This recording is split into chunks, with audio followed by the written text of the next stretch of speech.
Hello everyone, good morning. আশা করছি তোমরা যে যেখানে আছো অনেক ভালো আছো আর সুস্থ আছো।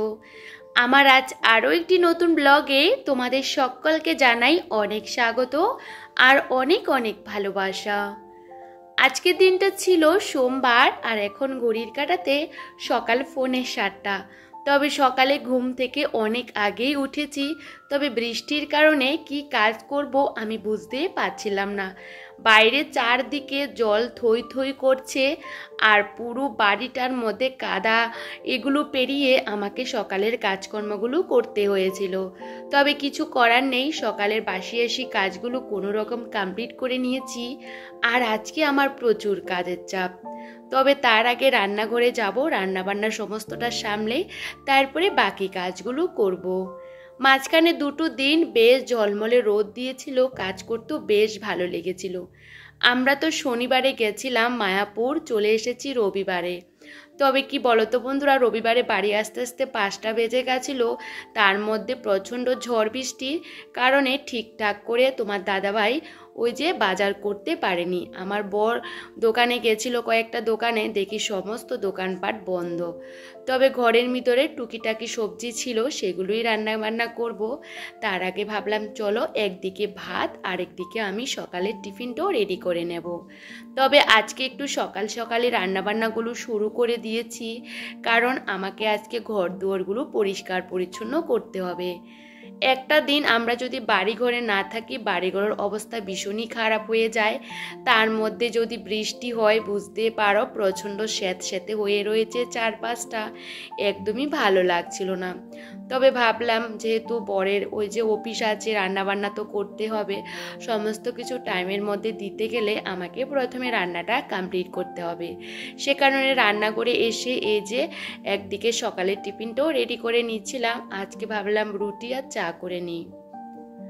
তবে জানো তো, এই যে রোদ দিলে কাজ করতেও বেশ ভালো লাগে। তবে এই যে প্রচণ্ড বৃষ্টির কারণে চারপাশে এত পরিমাণে জল জমে গেছে, হাঁটাচলা করতেও না ভীষণই কষ্টদায়ক হয়।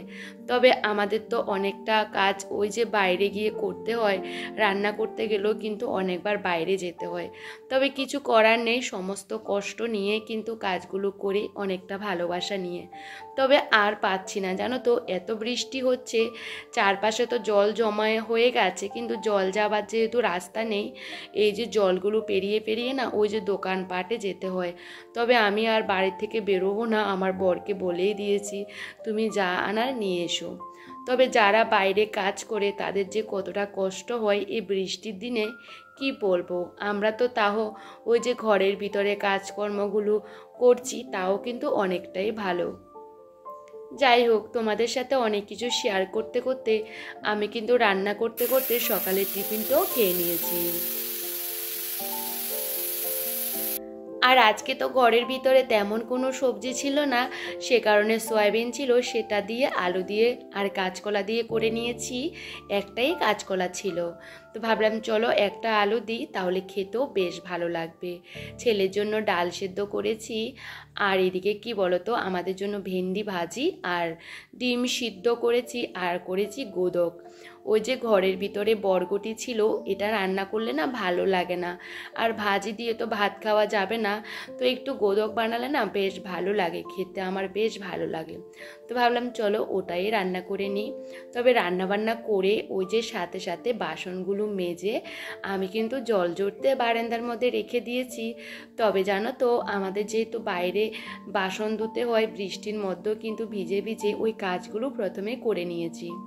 আর এখন আমি রান্নাঘরটাকে ক্লিন করে নিয়েছি প্রত্যেক দিনের ন্যায়। এই যে গ্যাস ওভেনটাকে ভালো করে ঘষে ঘষে পরিষ্কার করে রান্নাঘরের সমস্ত জায়গাগুলো আমি কিন্তু স্কচব্রাইট আর সাবান দিয়ে ঘষে ঘষে পরিষ্কার করে নিই, কারণ আমি এটা সেটা রাখি, বুঝতে পারো, প্রত্যেকটা দিন একবার করে এই কাজটা আমাকে করতে হয়। রাতের বেলা বেশি একটা কষ্ট করতে হয় না, যেহেতু রাতের বেলা শুধু ভাতটাই করি, তেমন একটা কাজের চাপও কম থাকে। যাই হোক, এদিকে রান্নাঘরটা পরিষ্কার করে রান্নাঘরের কৌটো কাটাগুলোকে মুছে জায়গাতেও রেখে দিয়েছি। তবে রান্নাঘরের কাজটা যদি হয়ে যায় না বেশ ভালো লাগে। তবে ভেবেছিলাম নাইটিটা চেঞ্জ করে নেব, কারণ এই যে বৃষ্টিতে বাইরে ঘরে কাজ করতে করতে না নাইটির নিচের জায়গাটা মোটামুটি ভিজে যায়। তবে কি বলতো, এখন যদি নাইটিটা চেঞ্জ করে আর একটা নাইটি পরতে হবে। এমনি তো বৃষ্টির দিন, বিশ্বাস করো একটা জামাও না শুকাতে চায় না। তবে ভাবলাম চলো কিছু করার নেই, এই যে কাজগুলো আগে করে নিই, তারপরে চানটাও ঝটাপট করে নেব। আর কি বলতো, ওই যে একটা দিন ঘরটা পরিষ্কার করে নিই। প্রত্যেকটা সপ্তাহে যেহেতু রবিবার করে আমি ঘরটা পরিষ্কার করি, তবে একটা সপ্তাহ যদি পরিষ্কার না করতে পারি না, একদমই শান্তি লাগে না। ওই যে অপরিষ্কার অগোছালো ঘর থাকলে না আমার ভালো লাগে না। কোথা থেকে আসলে না একদমই শান্তি লাগে না। কখন যে কাজগুলো করব তখন ওই যে না করলে ভালো লাগে না। সেহেতু আজকে সময় সুযোগ করে এই যে কাজগুলো আমি করে নিচ্ছি। তবে রান্নাবান্না কাজ করা হয়ে গেছে, সমস্ত দিক সামলে এখন ঘরের কাজগুলো নিজের মতন করেও করছি। এদিকে বর কিন্তু অফিসে বেরিয়ে গেছে, ওকে টাইমের মধ্যে তো যেতে হয়। তার মধ্যে কি বলতো, আমি একটু বসে বসে মায়ের সাথে ওই যে কয়েকটা কাজ করছিলাম, সেলাইয়ের কাজ আর কি। মায়ের কয়েকটা ব্লাউজ একদমই ঢিলা হয়ে গেছে আর কি, সেগুলো সেলাই করেছি। তো করে আমি কিন্তু ওই ঘরের প্রচুর জামা কাপড় সেগুলোকে একটু ছড়িয়ে দিয়েছি, কারণ এখন তো বর্ষাকাল, ফাঁকার নিচেই কিছু কিছু জামা কাপড় শুকাতে হয়। এমনিতেও আমি ভিজা জামা কাপড় ঘরের ভিতরে দিই না, তবে যেগুলো আধ শুকিয়ে যায় ওই যে বারান্দা থেকে ঘরে নিয়ে আসি। তবে এই কাজগুলো করতে করতে দেখি বেশ খানিকটা সময় পেরিয়ে গেছে। যাই হোক, এখন ঘরের কাজগুলো টুকটুক করে নেব।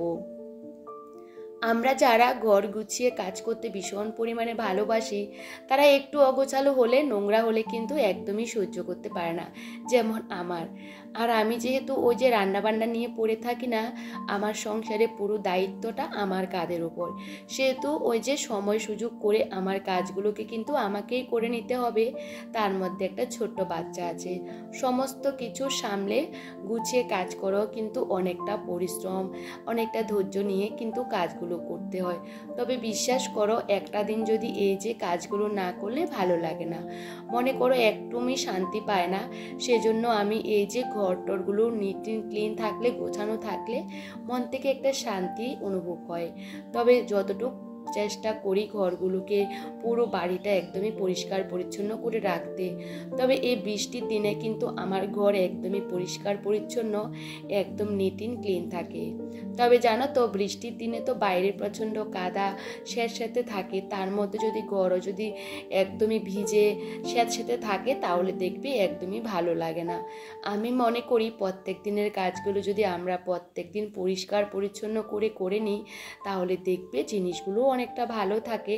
আর একটু ভিজে ভিজে যদি কোনো কিছু হয়ে থাকে, সেখানে দেখবে একদমই সাদা সাদা হয়ে থাকে।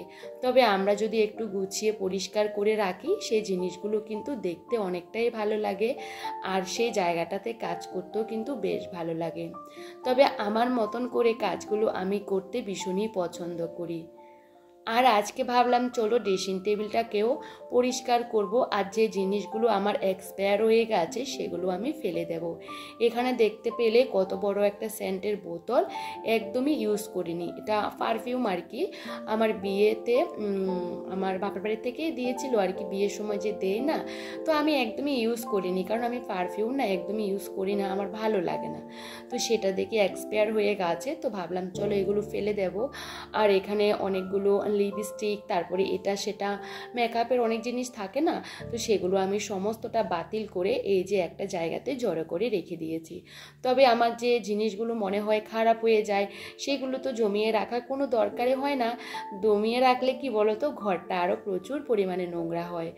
আর সে কারণে সমস্ত কিছু বেছে পরিষ্কার করে ড্রেসিং টেবিলটাকে আবারও সুন্দর করে গুছিয়ে নিয়েছি। তবে আমার ড্রেসিং টেবিলটা বেশি একটা বড় না, তবে যেটুকু আছে ওইটুকুর মধ্যে আমার হয়ে যায়। এই যে সম্পূর্ণ জিনিসগুলো এখানে জড়ো করে রেখেছি, আর এগুলোকে এখন ফেলে দেব। আমি ঘরের না বাড়তি কোনো জিনিস রাখতে পছন্দ করি না। যে জিনিসগুলো আমার দরকার নেই সেগুলো রেখে ঘরটা মনে হয় বেশি পরিমাণে আবর্জনা ভর্তি হয়ে যায়। আর যে জিনিসগুলো আমার দরকার নেই, যেগুলো এক্সপায়ার হয়ে গেছে, অনেক সময় আমাদের কিন্তু অনেক জিনিসই কিন্তু নষ্ট হয়ে যায়, সেগুলো জমিয়ে না রেখে আমি মনে করি ফেলে দেওয়া ভালো। কারণ জমিয়ে রাখলে কি বলতো, ঘরটা বেশি পরিমাণে অগোছালো হয়ে পড়ে। আর কি বলতো, অনেক সময় আমরা এই জিনিসগুলো ইউজও করে নিতে পারি। তবে আমি কিন্তু সমস্ত দিক দিয়ে খেয়াল করে কাজগুলো করার চেষ্টা করি। অনেক সময় কি বলতো, অনেকে অনেক প্লাস্টিক এটা সেটা জমিয়ে রাখে, আমার একদমই ভালো লাগে না। আমি সব সময় সমস্ত দিকটা একটু মেলা খোলা ভালো লাগে, সে কারণে আমি এভাবেই কাজ করি। তবে এই যে ঘরটাকে ভালো করে ক্লিন করেছি অনেকটা বার, তবে ঘরটাকে ঝাড় দিয়ে ওই ঘরটা একদমই গোছানো পরিপাটি একদমই কমপ্লিট হয়ে গেছে। তবে যখন পরিপাটি ঘর দেখি না, তখন দেখতেও বেশ ভালো লাগে। তবে এর জন্য তো আমাদের একটু কষ্ট করতে হয়। তবে এই যে এই ঘরের অবস্থা দেখতে পাচ্ছ কীরকম হয়ে গেছে। ওই যে একটা দিন ঘুরতে গেছিলাম, জামা কাপড়গুলো না কাচলে তো ভালো লাগে না, সে কারণে এই যে কালকে কিছু কাচা ধোয়া করেছিলাম, কালকে তো আর শুকায়নি, সেগুলো দেখি এখন শুকিয়েছে। তবে আমি ওই যে সবসময় বলে থাকি, ভিজে জামা কাপড় ঘরের ভিতরে একদমই দিই না, বারান্দা থেকে আধ শোকার পর তারপরে কিন্তু ফাঁকার নিচে দিই। তাতে আমাদের ঘরগুলো একদমই কিন্তু গন্ধ হয় না, আর স্যাঁতস্যাঁতে ভাবটাও হয় না। তবে আমার ছোট্ট একটা বাচ্চা আছে, তারপরেও কিন্তু বেশি একটা জামা কাপড় আমাকে ওই যে কাচতে হয় না। কারণ আমার ছেলে না এখন তো অনেকটাই বড় হয়েছে, 3 বছর হতে চলেছে, ও কিন্তু এখন বুঝে। তারপরেও কি বলতো, ছোট বাচ্চাদের জামা অনেক সময় খাবার দাবার লেগে থাকে, তখন এই জামাগুলো না ধুলে না ভালো লাগে না। তবে কালকে ব্যাগগুলো ধুয়ে দিয়েছি, দেখি বেশ সুন্দর শুকিয়ে গেছে। তবে এগুলো এখন সমস্তটা জায়গাতে গুছিয়ে রাখবো। আর দেখো আমার ঘরের অবস্থা ভীষণই খারাপ, কারণ সকাল থেকে আমি এই ঘরটা একদমই গোছাইনি, ওই যে জামা কাপড়গুলোকে এদিক সেদিক দিয়ে শুকিয়ে নিয়েছি। তবে এখন জায়গাতেও গুছিয়ে রাখবো। আর কালকে না মায়ের কাপড় টাপড় এগুলো কিন্তু গুছিয়ে রেখেছিলাম, ভেবেছিলাম এই কাপড়টা ধুয়ে দেব, ভাবলাম বাইরে যেহেতু রোদ্দুর নেই, মা বলছে একটা দিন কাপড়টা পরেছি আর ধুতে হবে না, সে কারণে আর ধুবো না। আর কালকে না সমস্ত জামা কাপড় একসাথে কাচিনি, ভাবলাম আজকে কাচবো, সে কারণে চেয়ারের মধ্যে সমস্তটা জড়ো করে রেখে দিয়েছি। তবে এখন এই যে সমস্ত জামা কাপড়গুলোকে ভিজিয়ে দেব, কারণ ভাবলাম বৃষ্টি হোক আর যাই হোক না কেন, জামা কাপড় না এভাবে ওই যে চেয়ারের মধ্যে জড়ো করে রেখে দিতে আমার এক ফুটও ভালো লাগে না। বাইরে দেখি এখন ট্যাপট্যাপানি বৃষ্টি পড়ছে, তবে একটু হাওয়া বাতাস থাকলে না এই বৃষ্টিগুলো কিন্তু আর গায়ে পড়ে না। তবে জামা কাপড়গুলো না অনেকটা টেনে যায়, তাতে বেশ সুবিধা হয়। তবে এই বৃষ্টির দিনে কি বলতো, জামা কাপড় নিয়ে কিন্তু একটা অসুবিধার মধ্যে পড়ি আমরা সকলে। তবে কিছু করার নেই, জামা কাপড় তো আমাদের কাচতে হবে, কারণ জামা কাপড় না কাচলে কি করে হবে। তবে এই যে ঘরটাকে এখন একটা সাইড করে করে আমি পরিষ্কার করে নিচ্ছিলাম। আর এই যে ঘরের সৌন্দর্যটা হলো, ঘরটা যদি গোছানো থাকে তাহলে দেখতেও বেশ ভালো লাগে। তবে এই যে দেখতে পাচ্ছ, এই যে সমস্ত জায়গাগুলো পরিষ্কার করে ঘরের সামনে আমি জড়ো করে রেখে দিয়েছি। এদিকে মাকে বলেছি তুমি চান করে চলে আসো, কারণ এখন বৃষ্টিটা অনেকটা কমে গেছে, বাইরে যদি জামা কাপড়গুলো দিই তাহলে কিছুটা হলেও টানবে। এই মা কিন্তু চান করে চলে এসেছে। তারপরে আমি কিন্তু এই যে বিছানা চাদর যা যা সমস্ত কিছু আমি নিয়ে গেছিলাম সেগুলো ভিজিয়ে রেখেছিলাম, আর এখন কিন্তু ঝটাপট করে কেচে বাইরে মেলে দিচ্ছি। বাইরে কিন্তু বেশ সুন্দর হাওয়া আছে, তবে ঠাকুরকে ডাকছিলাম যে বৃষ্টি আর দিও না, একটু হাওয়া বাতাস দাও, না হলে এরকম থাকো তাহলেই ভালো। সত্যি কথা বলতে আর পাচ্ছিলাম না, চারপাশটা এত রকমের স্যাঁতস্যাঁতে হয়ে গেছে কাদা, বিশ্বাস করো আর পা দিতে ইচ্ছে করছিল না। আমার না কখনো পা ফাটেনি, এই যে আমার না এই শীতের সময় যে পা ফাটা শুরু হয়েছে এখনো পর্যন্ত বন্ধ হয়নি, জানো তো। এত গরমের মধ্যেও কিন্তু আমার পাগুলো একদমই ফেটে ফেটে রয়েছে, কখনোই পা ফাটেনি। কারণ এখন যেহেতু জল কাদা পেরোতে হয়, সেহেতু না পাগুলো একদমই ভালো হচ্ছে না। তারপরেও তো কাজকর্ম না করে পারি না, কাজ তো আমাদের করতে হবে, তাই না? একজন গৃহবধূ হিসাবে আমাদের অনেক দায়িত্ব কর্তব্য থাকে, সেগুলো সেগুলো কিন্তু আমাদেরই করতে হয়। তবে সংসারের কাজগুলো করতে ভীষণ পরিমাণে ভালোবাসি আর অনেকটা যত্ন সহকারে কাজগুলো করি। আর এই জায়গাগুলো একদমই কি বলতো, বৃষ্টির জলে জলে অবস্থা খারাপ হয়ে গেছে। সামনের যে প্লাস্টিকগুলো দেওয়া হয়েছে সেগুলোও না নষ্ট হয়ে যাচ্ছে। তবে এগুলো এখন চেঞ্জ করলে কি বলতো, আবারও দিলে আবারও সেগুলো নষ্ট হয়ে যাবে। ভাবলাম একবারে বৃষ্টিটা বন্ধ হয়ে যাক, তারপরে এটা চেঞ্জ করে দেব। তবে বাইরের জায়গাটা আমি কোনো রকমে কিন্তু ঝাড় দিয়েছি, আর এখন ডাস্টবিনের বালতিটা বাইরে ফেলতে গেছি। তবে আমাদের বাড়ির সামনে জায়গাটার মধ্যে এত জল জমে রয়েছে, একদমই হাঁটা যাচ্ছে না। তবে এরকম জল জমার মধ্যে হাঁটতে গেলে না আমার ভীষণ পরিমাণে গা ঘিন করে, সে কারণে ভাবলাম চানের সময় ফেলবো। তবে চান করে চলে এসেছি আর পাপোশগুলো বিছিয়ে দিয়েছি। তবে এখন যেহেতু ঘরের ভিতরে এসেছি, তখন বিশ্বাস করো মন থেকে একটা শান্তি কাজ করছে, একটা পজিটিভ এনার্জি কাজ করছে। তবে এই সমস্ত কাজগুলো করতে করতে 1:10 মতো বেজে গেছে। ভাবলাম চলো ছেলেকে খাওয়াতে হবে, কারণ ছেলেকে চান টান করিয়ে নিয়েছি। তবে একটা বাচ্চা থাকলে আমাদের কাজগুলো করতে তো একটু অসুবিধা হয়, তারপরেও সমস্ত কিছু মানিয়ে গুছিয়ে কাজগুলো করি। আমি এদিকে চান করা আসার সাথে সাথে দেখি আবারও বৃষ্টি চলে এসেছে। সে কারণে কি বলতো, এই যে কিছু কিছু জামা ঘরের ভিতরে আমি কিন্তু শুকাতে দিয়েছি, আর যেগুলো একদমই ভিজে সেগুলো দেখো বারান্দার মধ্যে এভাবে দিয়ে দিয়েছি। আর আমি চান করেছি সে নাইটিটা বাইরে ভিজে, ভাবলাম ওটা আর আনবো না।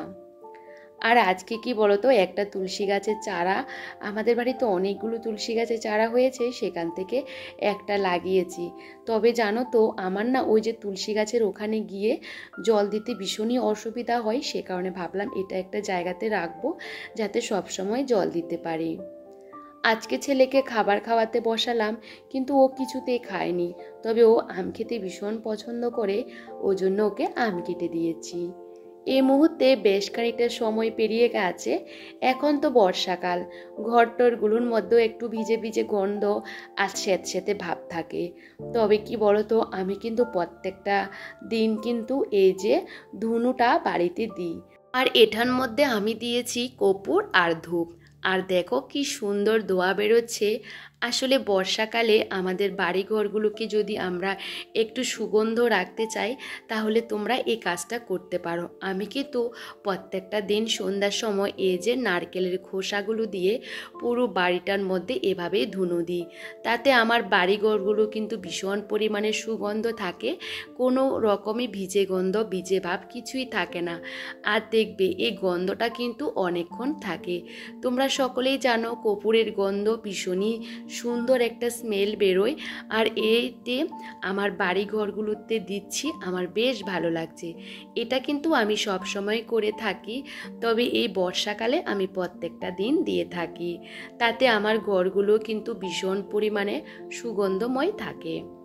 আমি এদিকে সন্ধ্যাটা দিয়ে দিয়েছি আর ছেলের জন্য খাবার তৈরি করে নিচ্ছি। তবে এই যে জামা কাপড়গুলো শুকিয়েছে সেগুলো এখন গুছিয়ে জায়গাতেই রেখে দেব। তবে এই সমস্ত কিছু বাইরে থাকলে না কেমন জানি ঘরটা অগোছালো অগোছালো মনে হয়। তবে আমি সবসময় সংসারটাকে পরিপাটি করে গুছিয়ে রাখতে ভীষণই পছন্দ করি।